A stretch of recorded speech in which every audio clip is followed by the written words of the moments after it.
NEET paper leak के लिए धर्मेंद्र प्रधान के इस्तीफे की मांग। क्या ये सरकारी निकम्मेपन से भड़का एक सामान्य गुस्सा भर था या इसके पीछे की कहानी कुछ और ही है? नरेंद्र मोदी के शासनकाल में शिक्षा विभाग से जुड़ा ये कोई पहला विवाद नहीं। मोदी जी ने भले ही अर्थव्यवस्था के मोर्चे पर बहुत अच्छा काम किया हो, भले ही आज करोड़ों अरबों के घोटाले नहीं होते हों, भले ही आज हर सप्ताह देश के शहरों में बम धमाके नहीं होते हों, भले ही मोदी सरकार ने सीमाओं को सुरक्षित बनाया हो, लेकिन शिक्षा एक ऐसा क्षेत्र है जिसमें मोदी सरकार की विफलता से हर भारतीय निराश है। विशेष रूप से वो लोग जिन्होंने मोदी जी को बहुत आशा से चुना था कि वे आएंगे तो स्कूली पढ़ाई से लेकर उच्च शिक्षा तक फैली कांग्रेसी वामपंथी अराजकता का अंत करेंगे। लेकिन मोदी जी ने इस सबसे महत्वपूर्ण काम को अपने सबसे निकम्मे नेताओं के भरोसे छोड़ दिया। धर्मेंद्र प्रधान के रहते ही हिंदुओं को बांटने के लिए यूजीसी की गाइडलाइंस सामने आईं, जिसके कारण बड़े बड़े मोदी समर्थकों का भी मोह भंग हो गया। तो फिर मोदी विरोधियों को समस्या किस बात की है? धर्मेंद्र प्रधान तो सरकार के लिए गड्ढा खोद ही रहे थे। ऐसे व्यक्ति का इस्तीफा मांगने की हड़बड़ी क्या है? धर्मेंद्र प्रधान जब से मंत्री बने, उनका अधिकांश समय वैसे भी कांग्रेसी वामपंथी और जिहादी महिला पत्रकारों की चापलूसी में बीता। उनकी इस चारित्रिक कमजोरी पर हमने 2-2.5 साल पहले ही वीडियो बनाया था। उसका लिंक हम YouTube पर इसी वीडियो के डिस्क्रिप्शन में दे रहे हैं। धर्मेंद्र प्रधान से यदि किसी को गुस्सा होना चाहिए तो वे राष्ट्रवादी लोग हैं। कांग्रेसी, वामपंथी और जिहादियों को क्या हुआ कि वे धर्मेंद्र प्रधान का इस्तीफा मांगने लगे। केवल इस्तीफे की मांग ही नहीं, मुख्य न्यायाधीश द्वारा अलग संदर्भ में कही गई बात में से कॉकरोच शब्द निकालकर पार्टी ही बना डाली। अमेरिका के बोस्टन में बैठकर आम आदमी पार्टी के ट्वीट करने वाला एक व्यक्ति नया क्रांतिकारी बन गया। जर्मनी में बैठा एक यूट्यूबर भारत में जेनजी विद्रोह की रणनीति बनाने लगा। लेकिन ये सब अभी क्यों? नीट की परीक्षा तो दोबारा हो ही रही है। पेपर लीक कराने वाले जेल में हैं। मोदी सरकार को कोई खतरा नहीं। लोकसभा चुनाव में 3 साल बाकी हैं। यूपी में कोई असर होने वाला नहीं, तो फिर माजरा क्या है? आपको यह दृश्य याद होगा। 25 नवंबर 2025 को अयोध्या में राम मंदिर की धर्म ध्वजा स्थापना के अवसर पर प्रधानमंत्री मोदी ने एक प्रण लिया था। यह प्रण था भारतीय शिक्षा व्यवस्था में मैकॉले की औपनिवेशिक शिक्षा व्यवस्था को समाप्त करने का प्रण।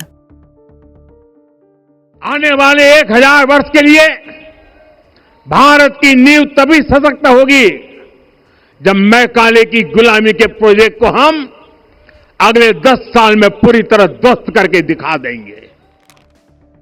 प्रधानमंत्री ने ये बात अनायास ही नहीं कह दी थी।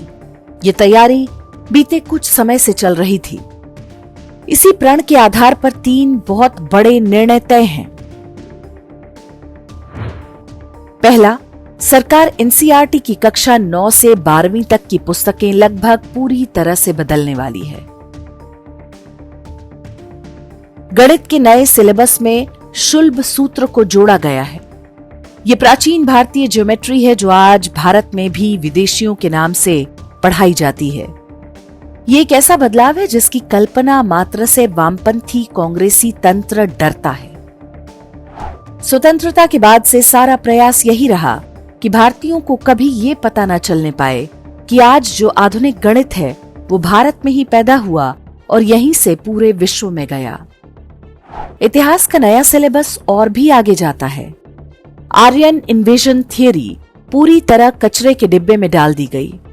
उसके स्थान पर भारत के बच्चे अब सिंधु सरस्वती सभ्यता में हुई नई खोजों के बारे में पढ़ेंगे। ऐसे ढेरों बदलाव हैं, लेकिन ये 2 ऐसे विषय हैं जिन्हें बहुत सोच समझकर भारतीयों से छिपाया गया था। भारतीय लोग अपने पूर्वजों के ज्ञान विज्ञान के बारे में भी जानेंगे तो उस पश्चिमी अब्राहमिक नैरेटिव का क्या होगा जिसने हमारी पहचान सांप सपेरों के देश के रूप में स्थापित की। दूसरा, त्रिभाषा फॉर्मूला लागू करना। सीबीएसई ने 15 मई 2026 को एक सर्कुलर जारी किया जिसमें कहा गया कि कक्षा 9 से हर बच्चे को 3 भाषाएं पढ़नी होंगी, जिसमें से कम 2 भारतीय भाषाएं होनी चाहिए। कोई भी 2 भारतीय भाषा, आवश्यक नहीं कि वो हिंदी हो। उत्तर प्रदेश के बच्चे तमिल, कन्नड़ या मराठी पढ़ने लगे या तमिलनाडु के बच्चे बांग्ला, गुजराती पढ़ने लगे तो भाषाओं के आधार पर भारत के टुकड़े टुकड़े करने के षड्यंत्रों का क्या होगा? इस निर्णय के दूरगामी परिणामों का अनुमान अभी आपको भले ना हो, लेकिन हमारे शत्रु भली भांति जानते समझते हैं। तीसरा, नेशनल टेस्टिंग एजेंसी अर्थात एनटीए में सुधार के लिए के राधाकृष्णन समिति की रिपोर्ट लागू करना। राधाकृष्णन कमेटी ने कुल 101 बदलावों की सिफारिश की है, जिनमें डिसेंट्रलाइज्ड एग्जामिनेशन सिस्टम सबसे प्रमुख है। एक ऐसी प्रणाली जिसमें पेपर लीक कराना असंभव हो जाएगा। ना किसी टीचर को पैसे देकर पेपर खरीदा जा सकता, ना सिस्टम हैक करके लीक कराया जा सकता। राधाकृष्णन कमेटी की रिपोर्ट इंटरनेट पर उपलब्ध है, आप इसे पढ़ सकते हैं। अब यहां पर असली प्रश्न खड़ा होता है, यदि ये तीनों निर्णय लागू हो जाएंगे तो किसको सबसे अधिक नुकसान होगा? अमेरिकी और ब्रिटिश संस्थानों पर आधारित ईसाई शिक्षा व्यवस्था को। सारे पश्चिमी विश्वविद्यालयों में पढ़ाई जा रही सोशल थियरी आर्यन माइग्रेशन पर आधारित है। यदि भारत ही इसे वैज्ञानिक आधार पर अस्वीकार कर देगा तो पश्चिमी श्रेष्ठता बोध या सुपीरियोरिटी कॉम्प्लेक्स का क्या होगा? चर्च के उन तमाम झूठों का क्या होगा जिसके आधार पर उसने भारत में हिंदू धर्म को नष्ट करने और धर्मांतरण की योजनाएं तैयार की हैं। उसके बाद आता है कोचिंग उद्योग। भारत में कोचिंग उद्योग अभी लगभग 58,000 करोड़ रुपए का है। अगले 2-3 वर्षों में इसके 1,34,000 करोड़ रुपए तक होने का अनुमान है। ये पूरा उद्योग किसी परीक्षा में पूछे जाने वाले प्रश्न पहले से बता देने और अंग्रेजी को मिलने वाली प्राथमिकता पर आधारित है।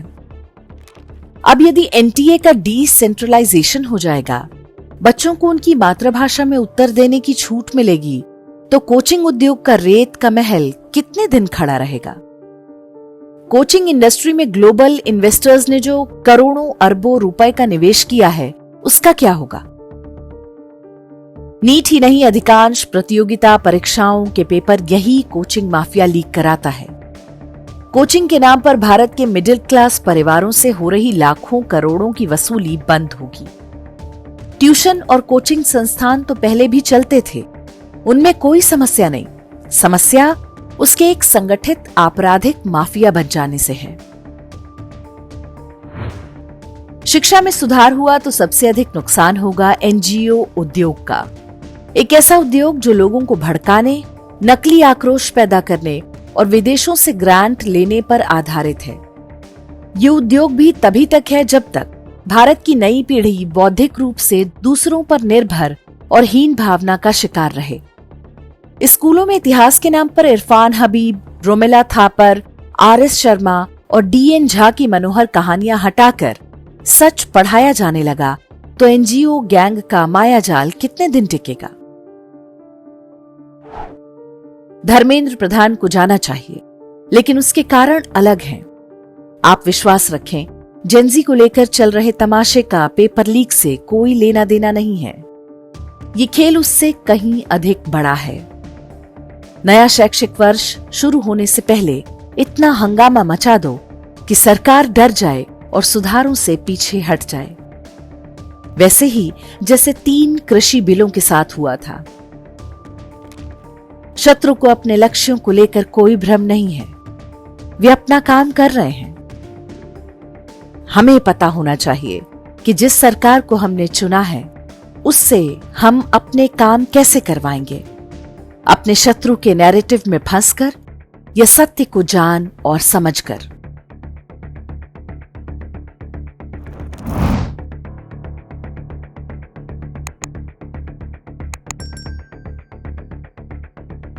इंडेक्स ऑनलाइन के वीडियो समाज को समर्पित हैं। आप इनको डाउनलोड करके जैसे चाहे वैसे प्रयोग कर सकते हैं। चाहे तो आप हमारे टेलीग्राम चैनल से जुड़ सकते हैं। वहां सारे नए पुराने वीडियो आपको मिल जाएंगे। हमारे सोशल मीडिया लिंक हर वीडियो के डिस्क्रिप्शन में होते हैं। हमारा एकमात्र उद्देश्य हिंदू समाज को जागृत और एकजुट करना है। इसमें सहभागी बने। धन्यवाद।